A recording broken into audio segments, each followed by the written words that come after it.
Salut à toi et bienvenue dans cette nouvelle vidéo, je suis hyper content de t'accueillir aujourd'hui. On va parler de ma routine créative en 3 temps et pourquoi c'est important quand tu fais du community management d'avoir une routine créative et comment la mettre en place bien sûr. Juste avant, j'aimerais te parler de ma formation gratuite pour devenir community manager dont le lien est en description sous la vidéo. N'hésite pas à aller voir si ça t'intéresse. C'est parti, pourquoi c'est important quand on est community manager d'avoir une routine créative claire et définie. Parce qu'en fait, on a tellement de posts à écrire. Par exemple, prenons une période de 1 mois, tu vois. Sur 1 mois, si tu écris 3 posts par semaine, tu as 3 x 4, 12 posts à écrire. Allez, un peu plus, on va dire 15. 15 posts à écrire, tu vois, pour une marque, sur un réseau social, sur Facebook. Et ben, ces 15 publications, tu vas pas trouver l'idée, puis ensuite et les écrire puis ensuite les poster d'un coup parce que sinon tu vas péter un câble. Ça m'est arrivé moi quand j'étais community manager et je peux te dire que c'est pas drôle de tout faire d'un coup, c'est même hyper désorganisé, tu vois, comme manière de faire. Il vaut mieux instaurer une discipline qui va te permettre de créer du contenu et de ne pas te poser de questions sur à quel moment tu dois trouver les idées, ou écrire, ou diffuser, programmer le post, ou faire la modération, tu vois. Bon là on parle que de la routine créative, donc c'est vraiment la création des posts de A à Z. Alors pourquoi en 3 temps? C'est parce que moi déjà je définis un temps pour brainstormer, pour réfléchir au sujet des posts à venir, tu vois, c'est hyper important. Je reprends la ligne éditoriale du client, je regarde les mots-clés puissants qui ressortent, les valeurs, ce que les dernières remarques de la communauté ces derniers mois, et puis je vais regarder donc les recherches de mots-clés sur des sites web spécifiques, hein, tu vois, Answer the Public ou keywordtool.io, des choses comme ça. Et je regarde quels sont les mots-clés qui ressortent le plus, les recherches qui ressortent le plus par rapport à une thématique. Et ce temps-là, dans ma semaine, après, ben, je fais autre chose, tu vois. C'est un temps qui est calé dans la semaine. Je te montre juste après hein, sur le partage d'écran comment ça se passe. Et voilà, donc c'est un temps où je trouve des idées, tu vois. Et chaque semaine, je répète ce temps où je trouve des idées par rapport à ma veille, par rapport à plein de trucs. Tout ce que je vois dans la semaine, c'est noté dans ce dossier-là. Le deuxième temps, c'est quand j'ai mes idées de poste. Mes idées de poste, je les mets sur les 15 créneaux, tu vois, mes 15 postes à programmer sur un réseau social pour un client. Et puis je les ai, tu vois, ces 15 idées, et puis j'écris dessus. J'essaie de trouver les bons messages, tu vois, qui répondent au code de la plateforme. Comme je connais aussi les communautés de mon client bah, sur ce réseau social, ça me permet de faire des petites blagues ou des choses qui sont déjà passées auparavant, tu vois. Je sais exactement comment leur parler. Donc j'ai juste à écrire les messages, à mettre les bonnes mentions, les bons hashtags qui vont permettre à ma communauté de me retrouver assez facilement. Et puis ensuite, je peux donner tout ça au client pour que lui, il gère de son côté l'ajout de visuels s'il en a, de vidéos ou de visuels créés par des graphistes, tu vois. Et ça permet, ce temps de rédaction, de création de publication, ça permet d'avoir tout au moment où tu as besoin de programmer. Et ça, pareil, j'ai un temps pour ça dans la semaine où je ne fais que ça. Et ensuite, troisième étape, en fait, je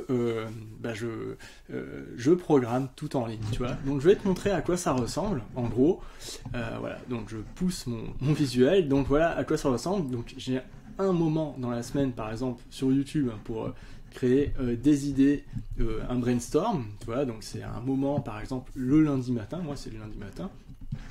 Puis ensuite, le mercredi, ben voilà, j'écris 2 plans de vidéos. Voilà, pour créer des vidéos, puis ensuite je les filme, tu vois, je les filme l'après-midi.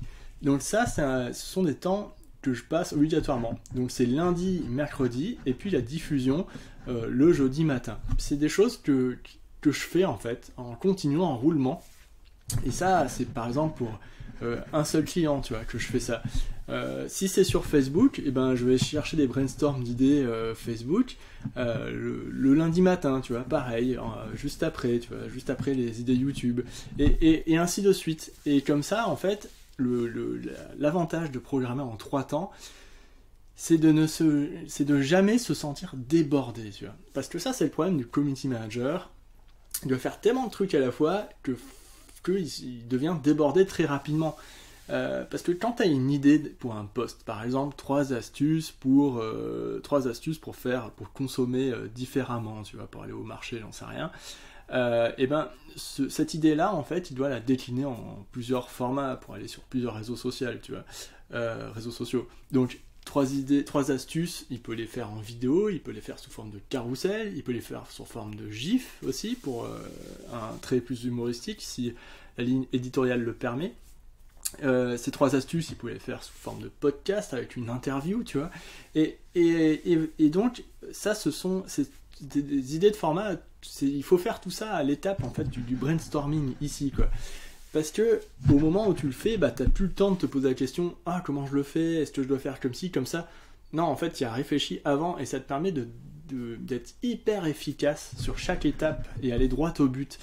Et parce que le CM s'éparpille facilement, tu vois. Moi, je connais très bien cette situation où tu dois programmer quelque chose sur un réseau social, tu vas voir sur le réseau social, et puis tu es happé par le vortex, tu regardes des publications, tu fais « Ah ouais, ça c'est trop bien, c'est trop cool », et tu perds 10 minutes de ton temps, et quand tu t'arrêtes, tu fais « Oh zut, c'est vrai, j'étais en train de d'écrire un post ». Et en fait, cette routine créative, elle sert à rester hyper concentré sur ce que tu fais, et à pas dévier de ta trajectoire. Et ça, c'est vraiment le point le plus important en community management. Donc moi, c'est ma routine créative, tu vois, le lundi matin, donc je fais mon brainstorm d'idées sur YouTube. Le mercredi, j'écris mes plans de vidéo, puis ensuite je les filme l'après-midi, parce que j'ai remarqué que j'étais meilleur pour filmer mes vidéos l'après-midi. Puis ensuite, le jeudi matin, je crée je crée les titres et tout ça, les tags de la vidéo, les miniatures, et puis je programme la vidéo pour la semaine suivante. Et ça me permet de jamais être en galère de vidéo et de me dire « Waouh, qu'est-ce qui va se passer demain pour ça ?» Et cette technique-là, cette méthode-là, je fais exactement la même chose pour mes clients. Quand je dois travailler avec eux sur LinkedIn, par exemple, ou sur Facebook ou Instagram, je fonctionne exactement pareil, sauf que je l'étends un peu plus sur le mois, tu vois. Je le fais sur un mois, tu vois. Il y a une période dans le mois où je vais réfléchir au contenu, une autre période où je vais écrire, remplir le planning de publication, et enfin une dernière période où je vais programmer. Et ça, t'es obligé de le faire, quoi, clairement. Je suis curieux de savoir comment tu fais pour t'organiser sur ta routine créative, pour créer du contenu avec tes clients. C'est un truc qui m'intéresse toujours, tu vois. Moi, j'en parle énormément dans mon podcast CM au sommet avec les community managers que j'interviewe. Et si jamais toi, tu veux partager ta technique, je t'invite à le faire sous la vidéo, dans le fil de discussion. Voilà, donc la vidéo est déjà terminée, donc n'hésite pas à aller voir ma formation gratuite en 4 étapes pour devenir community manager et en vivre pleinement.